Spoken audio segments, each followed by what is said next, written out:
Amém.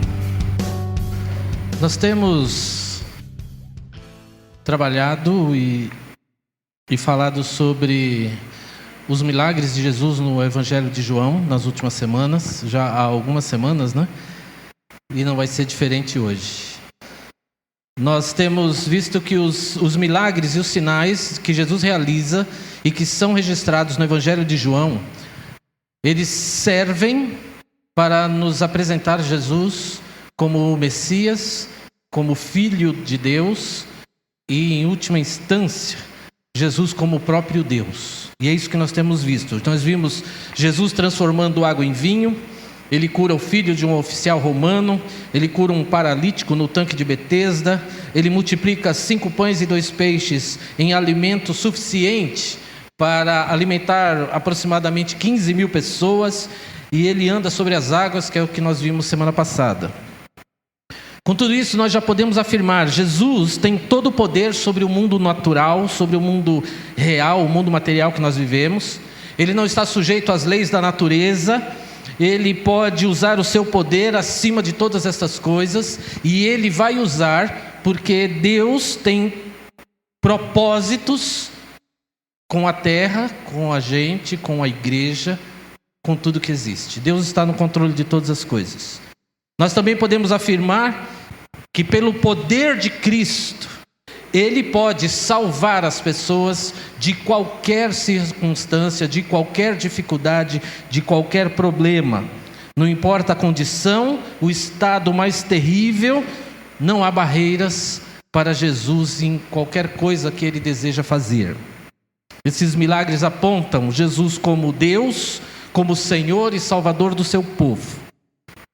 Então hoje nós vamos para mais um desses milagres, mais um sinal que Jesus realiza, que está registrado no Evangelho de João, capítulo 9.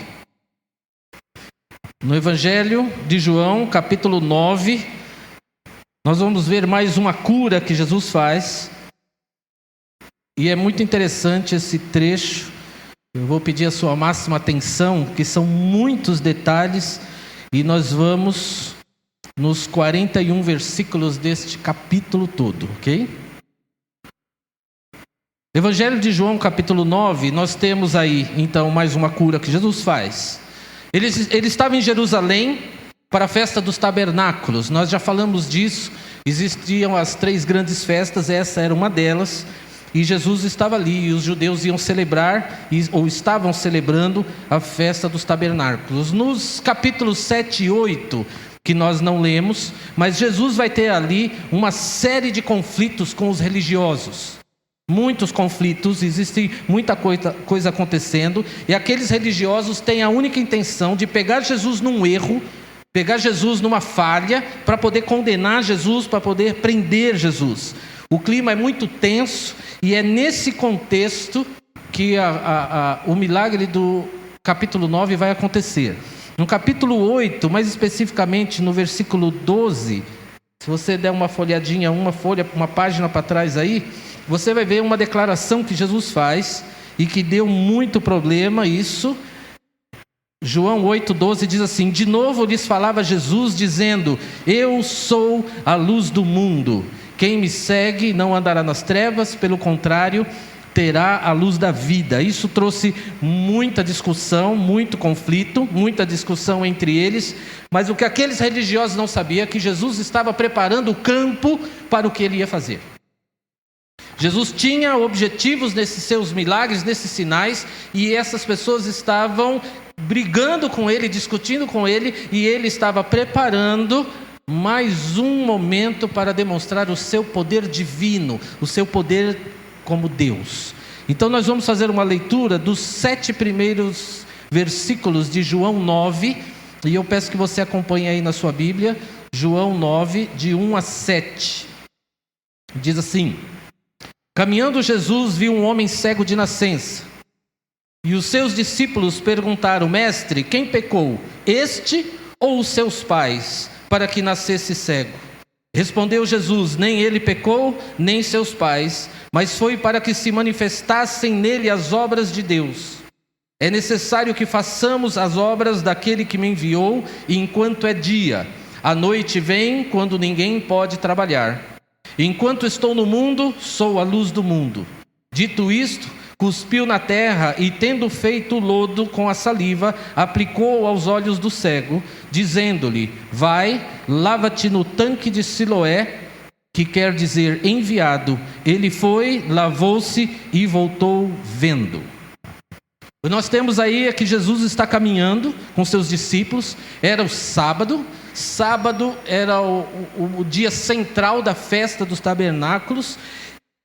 Havia muita gente na rua. E eles encontram, segundo o versículo 1, ele viu um homem cego de nascença. Nós temos que parar e pensar nesse detalhe que a Bíblia nos dá. Era um cego de nascença. Essa situação, naquele tempo, significava que uma pessoa que tinha esse tipo de deficiência, ou qualquer outro tipo de deficiência, essa pessoa era abandonada à sua própria sorte. Então, por isso que nós vamos ver que esse homem, ele era um mendigo. Apesar de ter seus pais, ele dependia de esmolas para sobreviver. Ele não tinha recursos próprios, ele não tinha espaço naquela sociedade, porque ele era um cego, e era um cego de nascença. Ele estava sozinho. Ele vivia daquele jeito desde a sua tenra idade, na dependência da ajuda alheia. Mas olha que interessante, Jesus está andando com seus discípulos, e no verso 2, olha o que os discípulos dizem. E os discípulos perguntaram: mestre, quem pecou? Este ou os seus pais, para que nascessem cego? Naquele tempo era comum as pessoas associarem pecados com enfermidades. E é muito interessante que essa tradição religiosa transforma os discípulos de Jesus em pessoas cruéis na maneira de olhar para aquele homem, sem nenhum pingo de misericórdia. Eles olham: Senhor, mestre, quem pecou, este ou seus pais? Porque ele nasceu cego. Alguém pecou. É interessante isso. Como as pessoas pensam dessa maneira. E aí a gente às vezes fica impressionado quando lê um texto como esse. Mas se nós olharmos para os nossos dias, o que as tradições religiosas têm feito com as pessoas? Elas têm dito que se você perdeu o emprego, é porque você está em pecado. Se você tem uma dificuldade, é porque você está em pecado. Se você passa por qualquer aflição, é porque você está em pecado.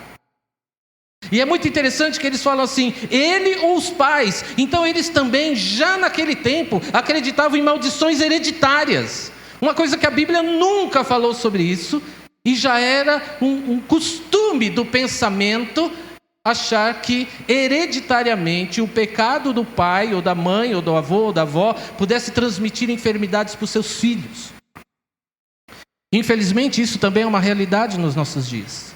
Existem congressos de quebra de maldição, existem campanhas de quebra de maldição, e essas coisas são feitas em campanhas, em correntes, de maneira que as pessoas ficam presas a essa libertação, e tudo isso é regado a muita oferta e muito envelope de dinheiro. Por que isso é tão, ao mesmo tempo, tão espiritual e ao mesmo tempo tão material? Porque se tem que pagar por essas campanhas. É porque isso não está na Bíblia. Isso é pura tradição de homens. Isso não tem nada a ver com o Evangelho, não tem nada a ver com Deus. Não há nenhuma evidência na palavra de Deus a respeito disso. Nós podemos pensar em Jó, por exemplo. Jó sofreu muito, perdeu seus filhos, perdeu tudo o que tinha, perdeu a saúde. E nós sabemos que no começo do livro de Jó, Jó é chamado por Deus como um homem justo. Não tinha nada a ver com pecados, não tinha nada a ver com hereditariedade de pecados, não tem nada a ver com isso. Simplesmente as coisas acontecem. Mas quando nós somos escravos de tradições humanas, nós nos tornamos legalistas, nós nos tornamos cruéis, e para provar as nossas convicções humanas, nós atropelamos a palavra de Deus e apontamos o nosso dedo para as pessoas, e as acusamos e as condenamos, mas baseados naquilo que nós achamos que é importante ou espiritual, quando na verdade não é. Os discípulos não têm nenhuma vergonha ou nenhum cuidado para dizer: mestre, quem pecou, este ou os pais dele? No versículo 3, olha o que Jesus responde. Respondeu Jesus: nem ele pecou, nem seus pais, mas foi para que se manifestassem nele as obras de Deus. E aqui nós temos uma situação que nós temos que parar para pensar, porque o que Jesus está dizendo aqui? Vou ler de novo. Nem ele pecou, nem seus pais, mas foi para que se manifestassem nele as obras de Deus. Jesus está dizendo que Deus, na sua soberania, permitiu que aquele homem, desde o seu nascimento, fosse privado de ver sua família, a natureza, seus amigos, de ter um trabalho, de ter uma vida normal.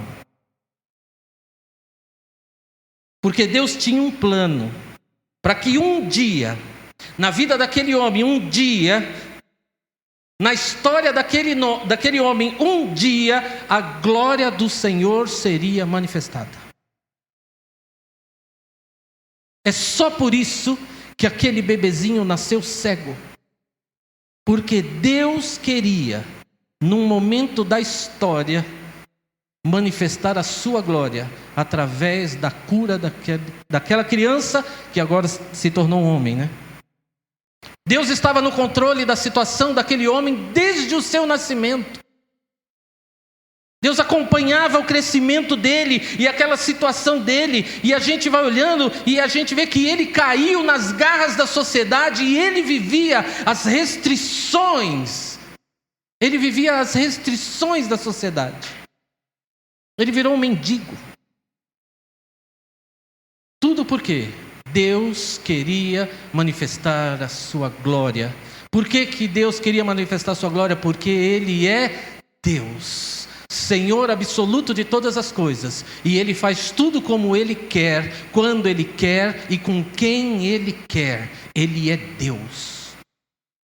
E esse homem passa por isso. O propósito de Deus é que o mundo viesse a testemunhar, e que o mundo, incluindo nós aqui essa noite, viéssemos a testemunhar o poder de Deus manifestado na vida daquele homem. É por isso que desde o seu nascimento ele foi cego. Passou sua infância, adolescência, juventude privada de tudo que era normal.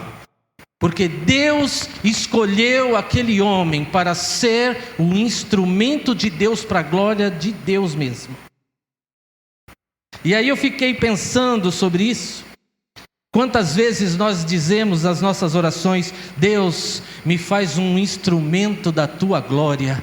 E você está preparado? Você está preparado para ser um instrumento da glória de Deus? A gente não sabe quantos anos esse homem tinha, mas certamente mais de 30, por causa do contexto da narrativa mais para frente, mais de 30 anos. E esse homem escolhido por Deus para manifestar a glória de Deus, ele passou esses 30 e tantos anos na mais completa escuridão, para manifestar a glória de Deus. Você quer ser um instrumento para a glória de Deus?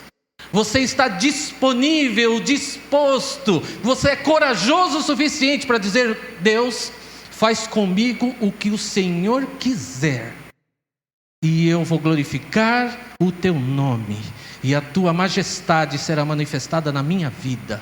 Estamos dispostos? Estamos dispostos a colocar os nossos filhos? Deus, faz com meu filho conforme o Senhor fez com este homem. Escolhe ele para a glória do teu nome, Deus, e faz com ele do jeito que o Senhor quiser fazer. Nós estamos dispostos. Vê quanto a nossa fé é tão pequena, como as nossas orações são perigosas. Porque talvez se nós passássemos por uma situação como essa, de ter um filho que nasce cego numa circunstância tão difícil como aquela, talvez nós murmuraríamos.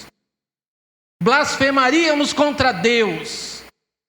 Por que comigo, Deus? Porque isso está acontecendo comigo, Senhor. O Senhor não fala mais comigo. O Senhor tem me abandonado. Mas aquele homem foi escolhido. Ele foi escolhido para manifestar a glória de Deus. No verso 4, João 9:4, Jesus fala um pouco, ainda que nebulosamente, ele fala um pouco da sua morte e que esses sinais vão terminar, porque ele, depois que tiver provado que ele é Deus e demonstrado tudo isso, esses sinais acabarão. E aí no verso 5, ele repete aquela declaração que ele fez em João 8:12. Ele diz assim: enquanto estou no mundo, sou a luz do mundo. E aqui Jesus começa a preparar então o momento da manifestação da glória de Deus. Agora está pronto, o quadro está pronto, todo mundo já questionou, todo mundo já brigou, todo mundo já discutiu, aqueles homens estão furiosos, aqueles religiosos, aqueles homens apegados àquelas tradições, eles estão furiosos. E agora Jesus simplesmente vai fazer acontecer o que estava previsto na vontade de Deus desde a eternidade para a vida daquele moço. E olha o que acontece, versículo 6.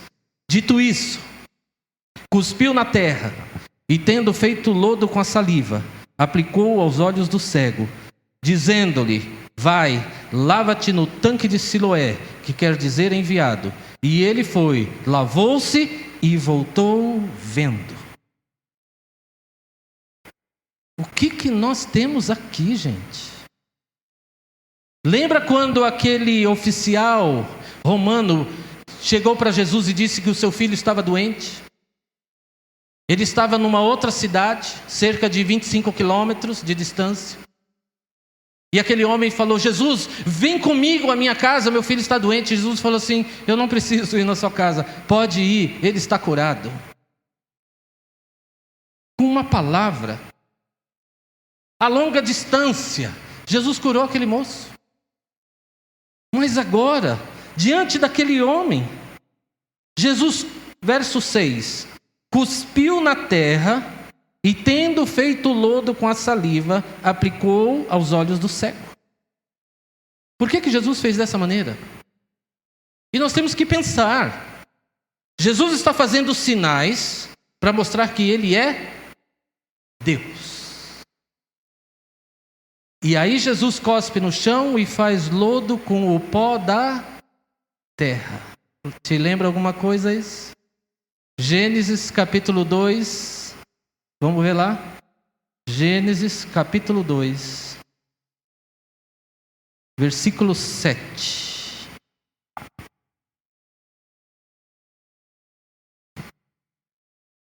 Gênesis 2, 7.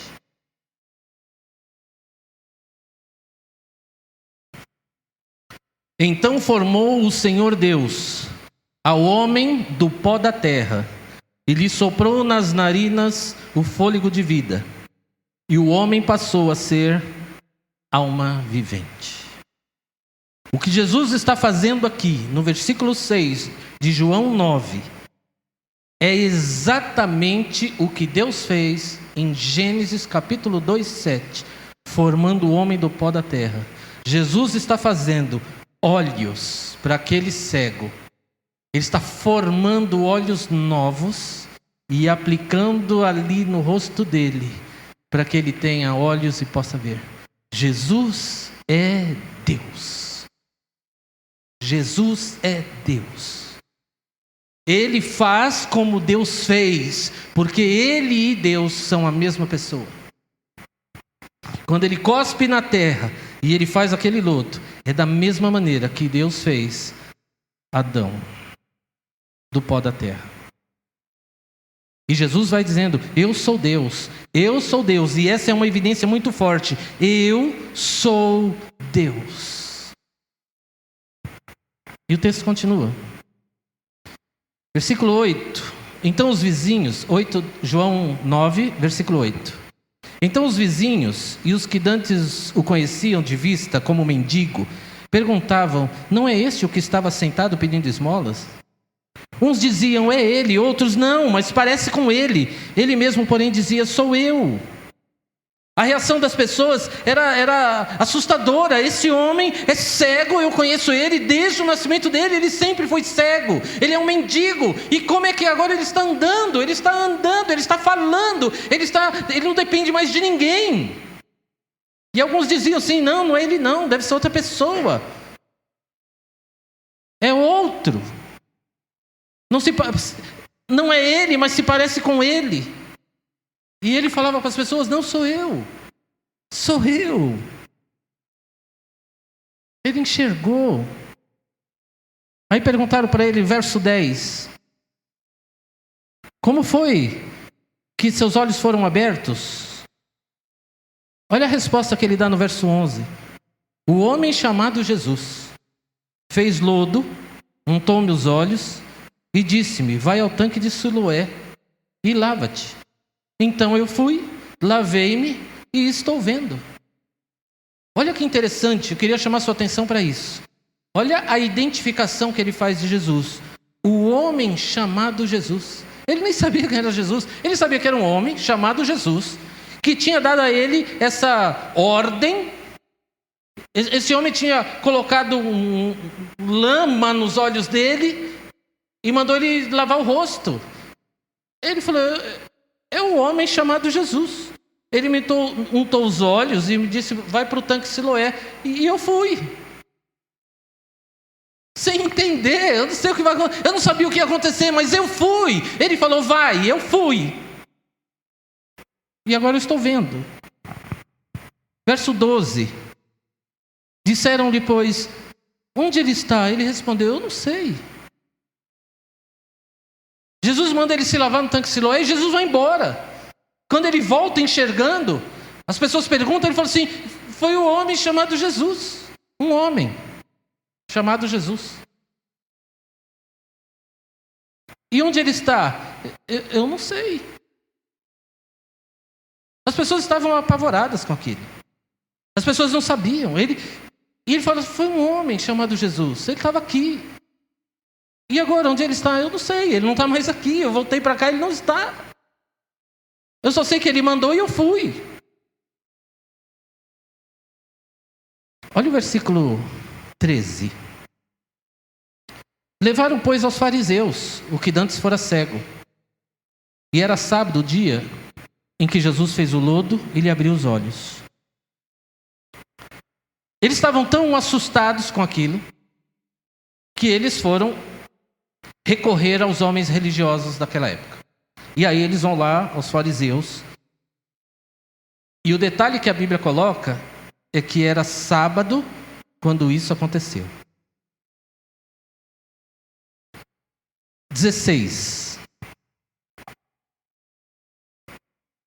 Não, no 15 ainda. Então os fariseus, por sua vez, lhe perguntaram como chegar a ver. Ao que ele lhes respondeu: aplicou lodo aos meus olhos, lavei-me e estou vendo. Porque os fariseus ainda não tinham ouvido essa história. Falaram assim: o que aconteceu com você? Eu era cego e aí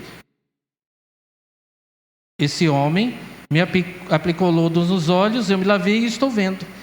O 16 começa assim: por isso alguns dos fariseus diziam: esse homem não é de Deus, porque não guarda o sábado. Diziam outros: como pode um homem pecador fazer tamanhos sinais? E houve dissensão entre eles. O que acontece ali é que os fariseus se dividem. Alguns dizem assim: um milagre como esse tem que ser alguém de Deus para fazer. Mas os outros diziam: não, mas não pode ser ele. Esse homem não é de Deus, ele não guarda o sábado. É bem interessante isso, porque essa indignação deles tem a ver com um documento que existia na época chamado Mishnah.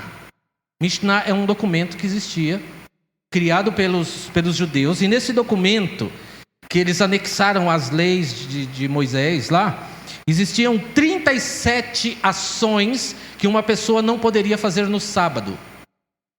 Isso invenção humana, invenção deles. Deus nunca colocou isso nos 10 mandamentos.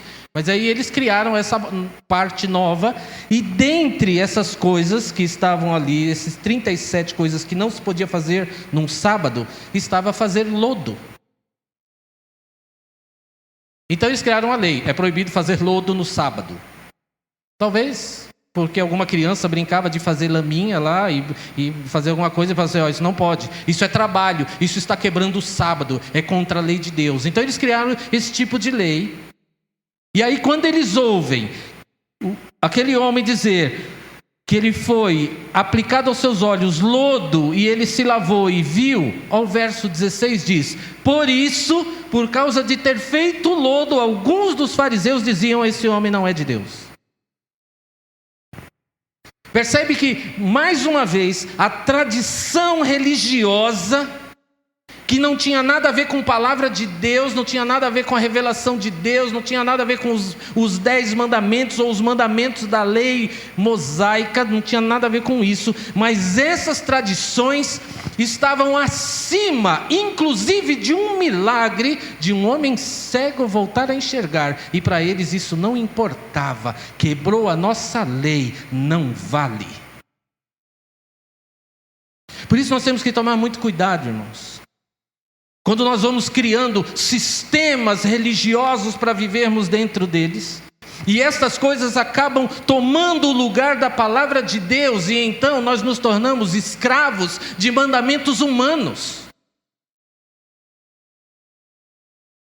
A Bíblia é nossa regra de fé e prática.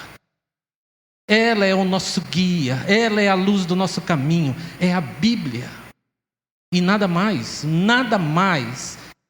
E nós precisamos tomar muito cuidado para não nos tornarmos escravos e perdermos na vida por causa disso. E o Sinédrio fica dividido nessa questão. Alguns acreditavam que talvez Jesus fosse um homem de Deus, porque quem pode fazer um sinal desse? E aqueles mais radicais das tradições diziam, não, ele não é de Deus. Ele fez lodo no sábado. É impressionante. Eu fico imaginando se a gente conhecesse um cego de nascença que estivesse no nosso meio o tempo todo, e um dia essa pessoa chegasse aqui enxergando. Eu acho que eu jamais ia dizer assim, tem que ver como é que foi essa cura aí. Que dia que foi, que horas? Qual o versículo que foi usado para essa cura? Porque aí nós temos que ver se... Está errado, gente. Jesus curou aquele homem, porque Jesus é Deus e Ele faz o que Ele quiser. E essa tradição de quebrar o sábado fazendo lodo era uma invenção religiosa e não tinha nada a ver com a palavra de Deus, com nada disso. Nós somos livres para servir o nosso Deus em obediência à sua palavra e nada mais. Ah, mas a dona Maricotinha falou que eu não posso, porque ela deu uma revelação que eu tenho que fazer isso, isso e aquilo. Você não é escravo de ninguém. Você é livre para servir a Cristo. Você é livre para obedecer ao Senhor e viver abundantemente no Senhor. Verso 17. De novo, perguntar ao cego, que dizes tu a respeito dele, visto que te abriu os olhos? Olha a resposta do homem que era cego. Que é profeta, respondeu ele. Você lembra que quando as pessoas perguntaram, quem fez isso com você? Ele falou assim, o homem chamado Jesus. Mas agora, ele muda a palavra dele e diz assim, e eles perguntam, o que você diz dessa pessoa? E diz assim, é um profeta. Sabe o que é um profeta? É um homem de Deus.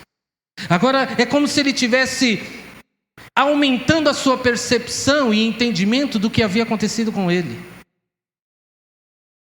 Quem te curou? Foi um homem chamado Jesus. Peraí. Quem te curou? Foi um homem de Deus.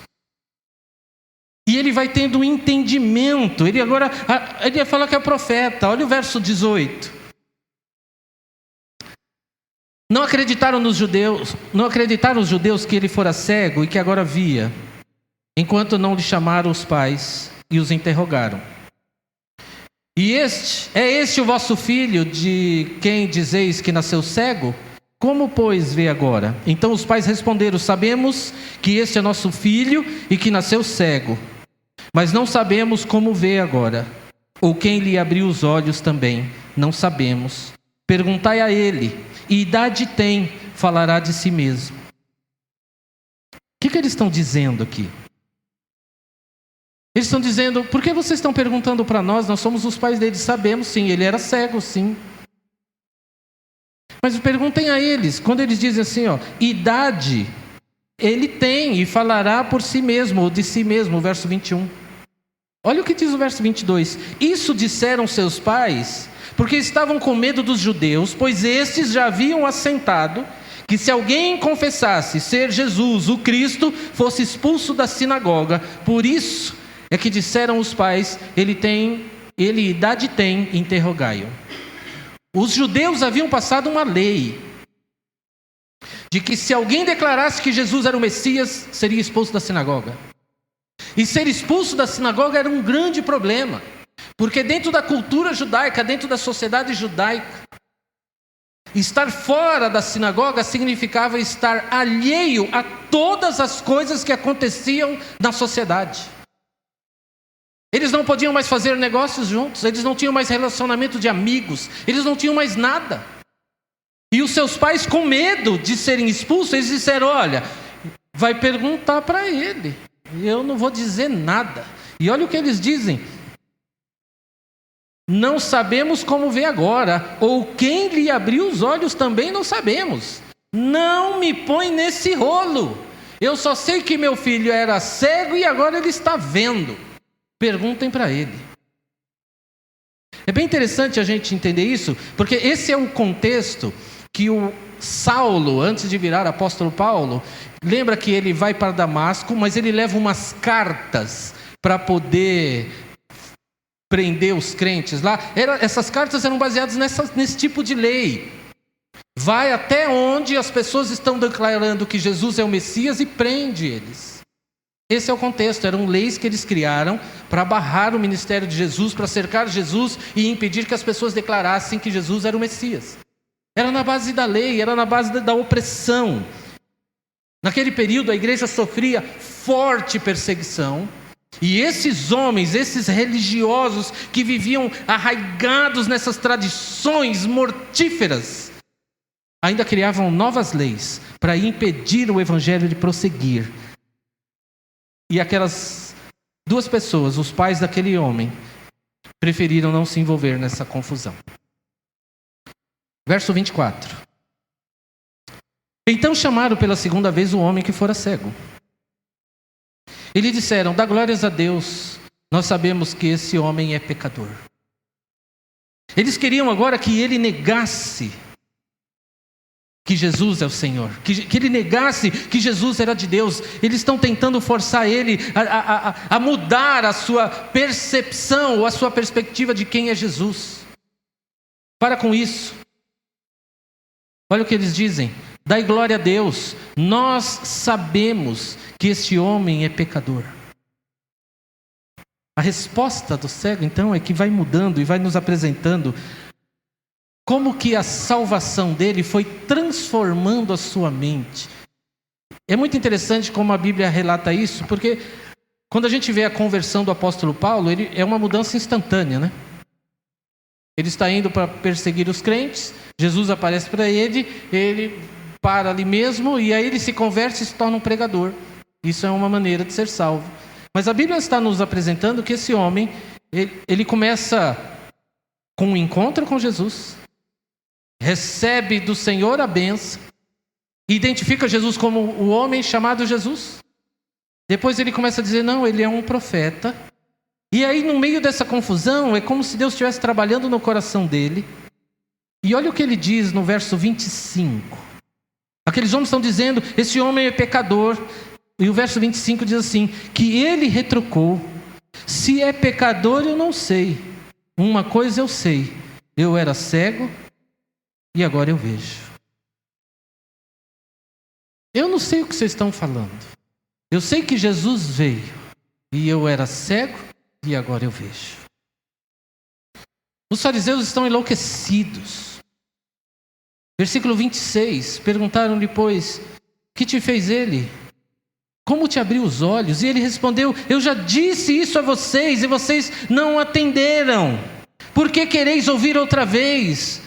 Porventura, quereis vós também tornar-vos seus discípulos? É como se esse homem agora ele usa de ironia, ou a gente pode dizer de sabedoria.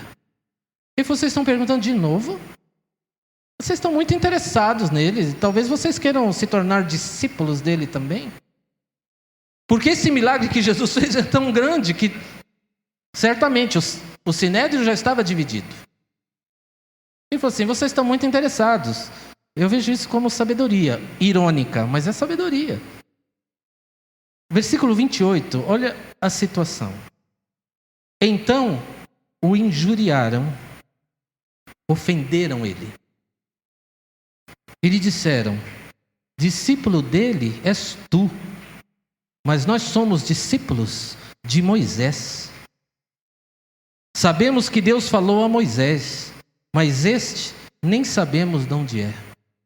Irmãos, eles estavam tão arraigados às tradições religiosas, eles estavam tão arraigados àquele pensamento deles, que não havia maneira deles reconhecerem Jesus como alguém que fez um milagre extraordinário. E eles não levavam isso em conta. E eles estão discutindo com uma pessoa que foi a vida inteira cega, e que está discutindo olhando para eles, e aí nem isso quebranta o coração daqueles homens.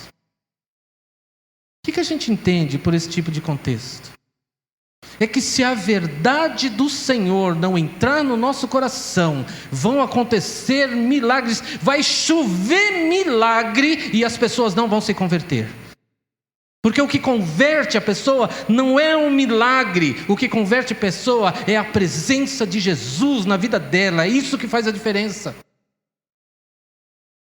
Porque imagina, diante de um milagre desse, e essas pessoas estão dizendo essas coisas, mas a este nem sabemos de onde é. E esse homem que falou de um homem chamado Jesus, falou de um profeta, olha como ele vai mudando agora mais profundamente a sua percepção a respeito de Cristo. Verso 30, respondeu-lhes o homem, nisto é de estranhar que vós não saibais de onde ele é. E contudo me abriu os olhos. Quer dizer, vocês são homens de Deus. Quem faz esse tipo de milagre é homem de Deus. E vocês não reconhecem? Alguma coisa está errada. Alguma coisa está errada. E o que está errado é que essa gente não era de Deus. E Jesus era de Deus. Mas quando o nosso coração está preso a deuses menores, a deuses humanos, quando o nosso coração está arraigado naquilo que nos satisfaz e nos dá a nossa própria segurança, essas coisas nos impedem de reconhecer a Deus como o nosso Deus vivo e verdadeiro. E agora esse homem começa a defender Jesus. E olha o que ele diz no verso 31. Sabemos que Deus não atende a pecadores, mas pelo contrário, se alguém teme a Deus e pratica a sua vontade, a este atende. Olha a capacidade que esse homem desenvolveu de raciocinar biblicamente. Ele estava com os religiosos que eram mestres da lei e ele diz assim, nós sabemos que Deus não atende pecadores. Nós sabemos disso. Pelo contrário, se alguém teme a Deus e pratica a sua vontade, a este atende. Este homem que me curou em nome do Senhor. Ele não pode ser um pecador. Pelo contrário, ele é alguém que teme a Deus e pratica a sua vontade. Aquele homem simples começa a ensinar os doutores da lei. Porque deixa eu te dizer uma coisa, você pode saber a Bíblia de cor, mas se você não tiver Cristo no seu coração, você é vazio e morto. Você pode conhecer todas as músicas batistas e conhecer todas as regras batistas e fazer assembleias da maneira mais batista que você quiser. Se Jesus não for o Senhor da sua vida, você é um cego. Você está morto. Sabemos que Deus não atende a pecadores. Ele está dizendo, o que vocês estão falando? Nós sabemos. Vocês estão dando essa volta agarrados na sua tradição, mas nós sabemos, Deus não atende pecadores.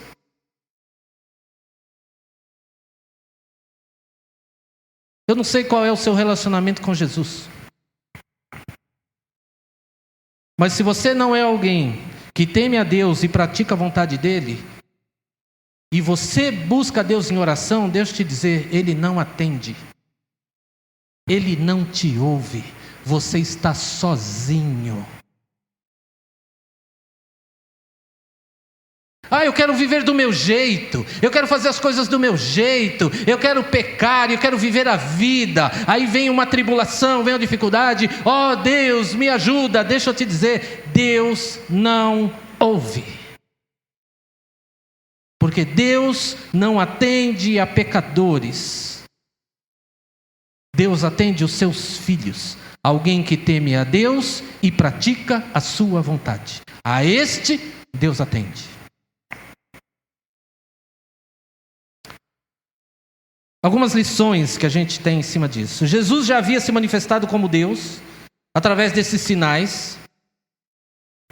Mas a verdade é que algumas pessoas não vão crer. Esses homens estão vendo uma série de milagres extraordinários, sobrenaturais, e eles não creem. É porque eles não vão crer. Olha o que diz o Evangelho de João. Volta aí uma página de novo.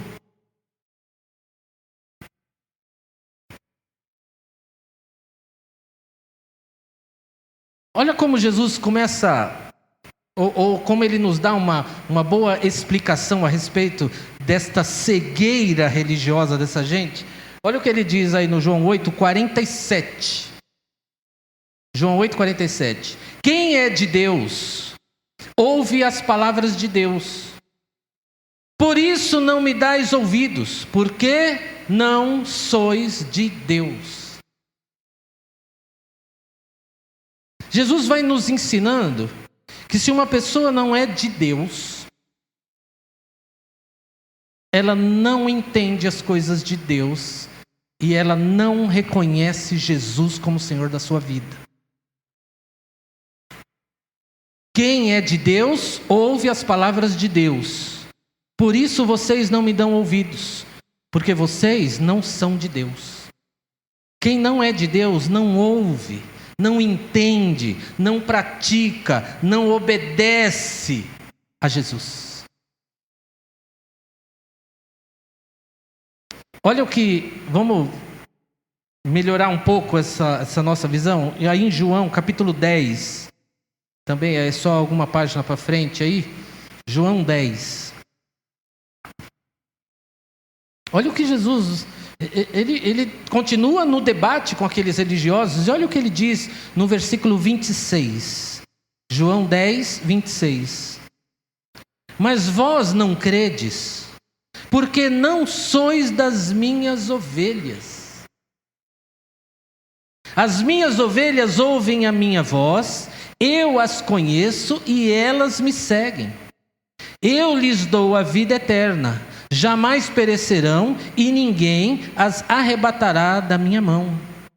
Vocês não creem, porque vocês não são das minhas ovelhas.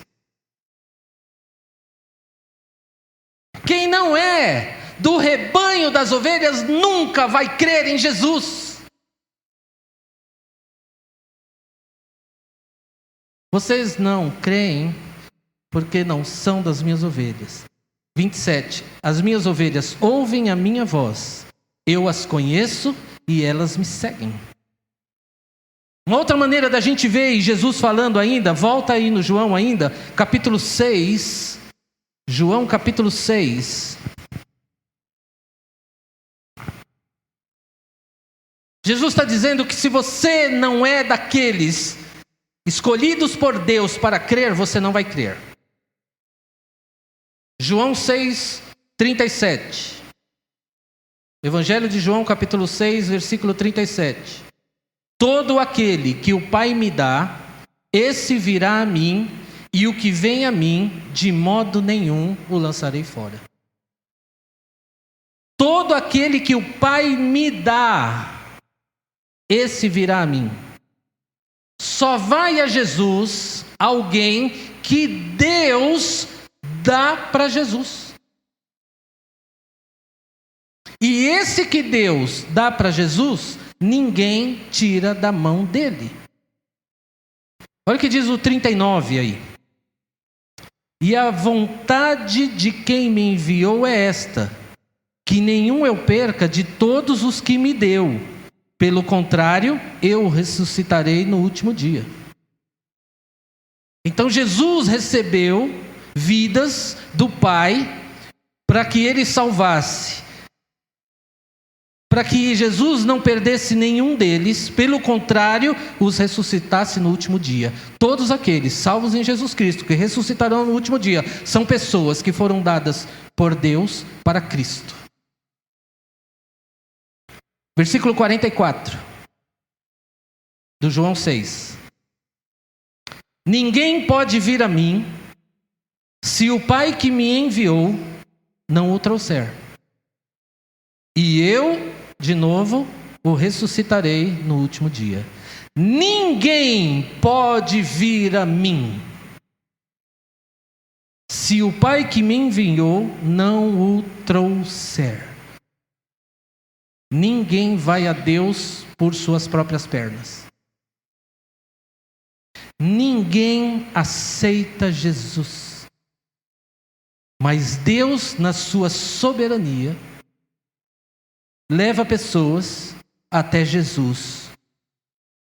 E Jesus vai ressuscitar essas pessoas no último dia. Mais um versículo ainda no João 6. Versículo 65. E prosseguiu: por causa disto é que vos tenho dito, ninguém poderá vir a mim, se pelo Pai não lhe for concedido. Ninguém vai a Jesus, se Deus não permitir. Vou ler o texto.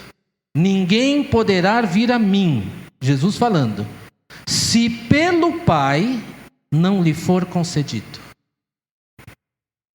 É Deus que salva, e Ele salva quem Ele quer, e segundo Efésios capítulo 1, Ele escolheu os que seriam salvos. João 9. É dentro desse contexto que esse homem começa a compreender a sua salvação.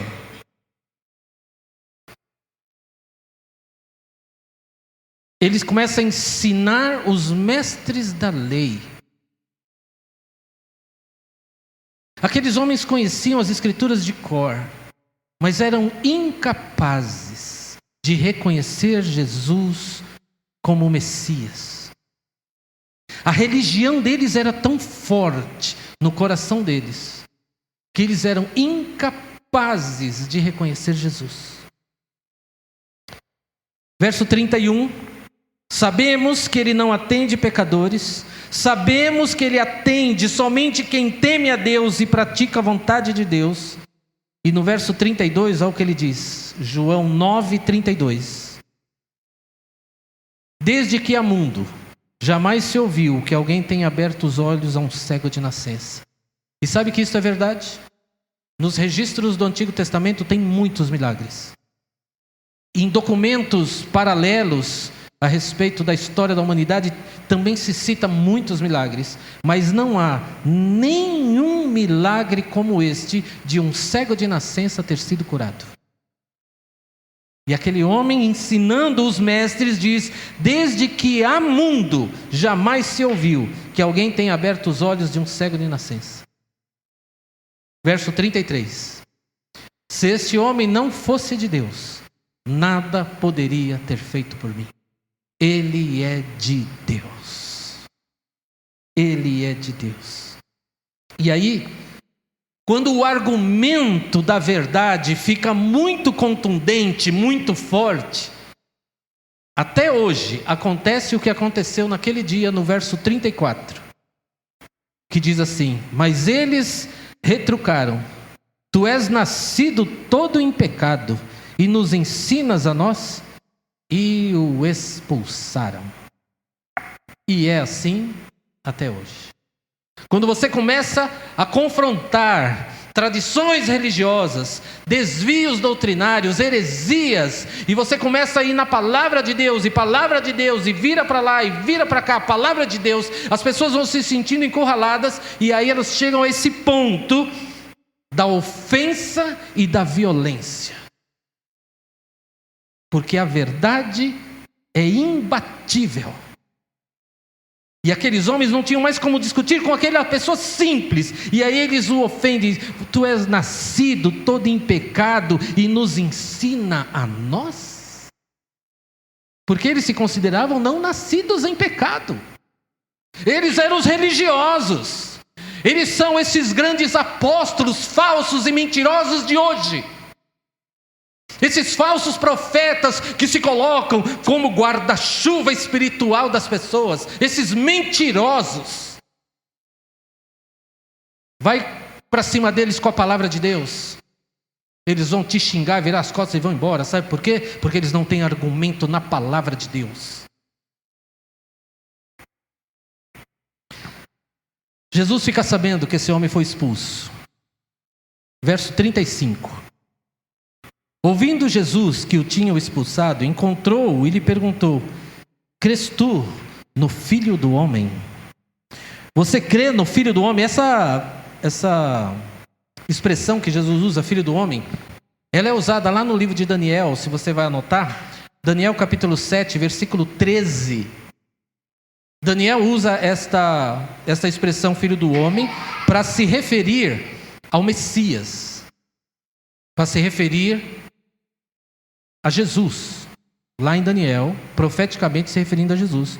E Jesus vem e diz assim para ele: você crê no Filho do Homem? Olha a sede desse homem, verso 36.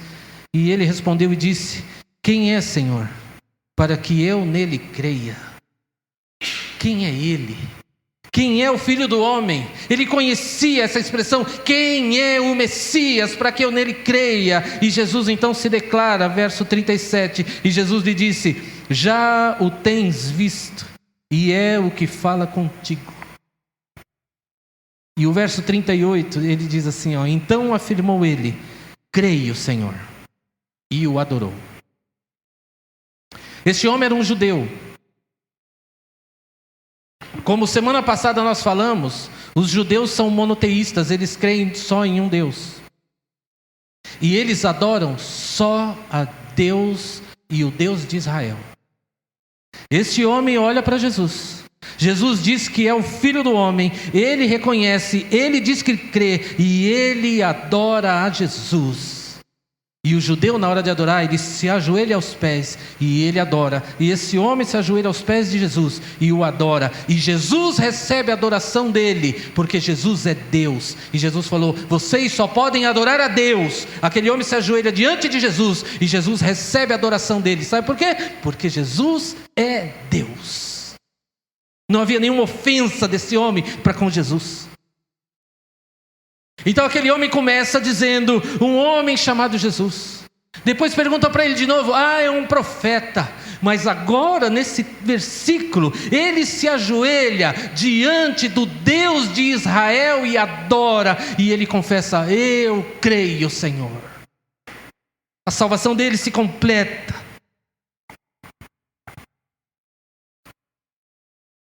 que a gente aprende com tudo isso?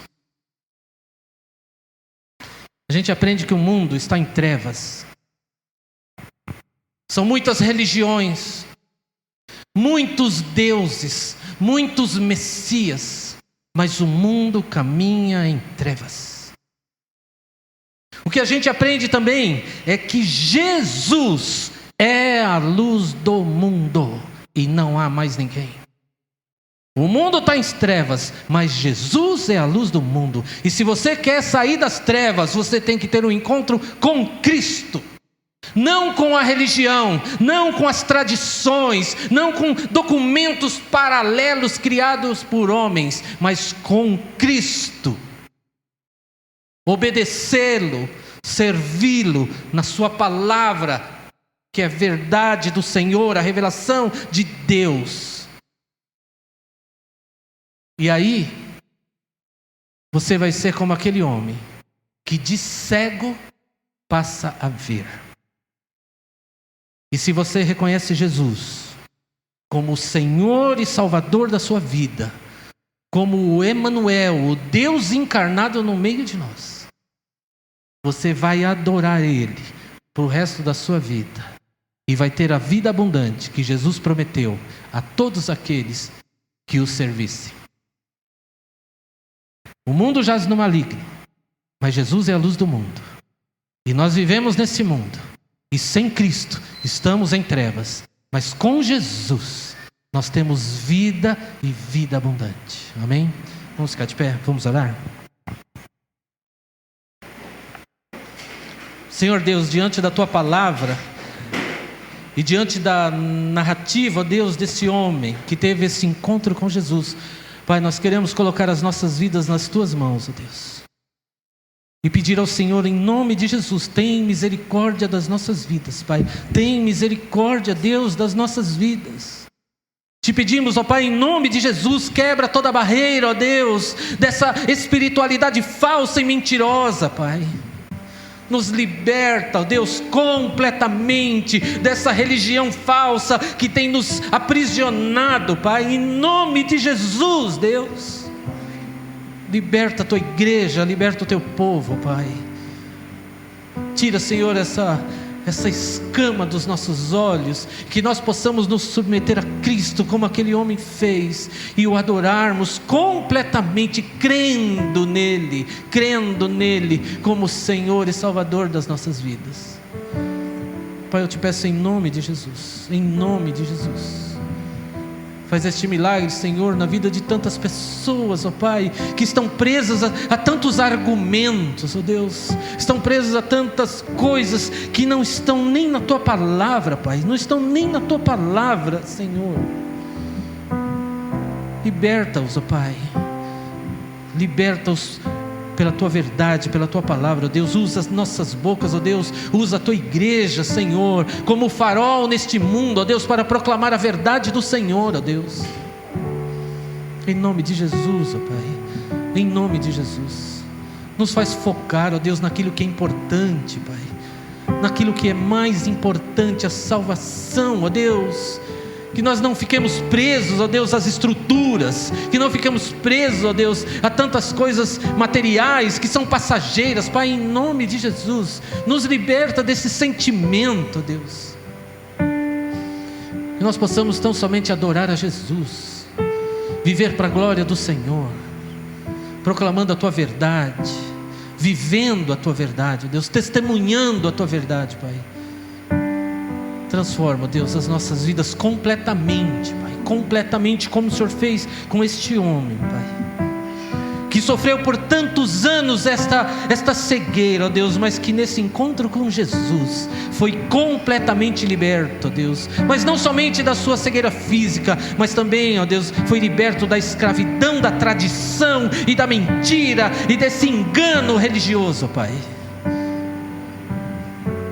Usa, Senhor, este homem de João 9 para falar conosco, Deus, que nós possamos aprender com ele, com esse nosso irmão na fé, de que Jesus é Senhor e nós devemos adorá-lo. Que o amor de Deus, o nosso Pai, a graça maravilhosa e salvadora de Jesus Cristo, e o poder e as consolações do Espírito Santo de Deus seja sobre a vida desta igreja e sobre a vida da igreja do Senhor Jesus espalhada em toda a terra, desde agora e até a volta de Jesus Cristo nosso Senhor. E é no nome dele que nós oramos. Amém. Amém, Senhor.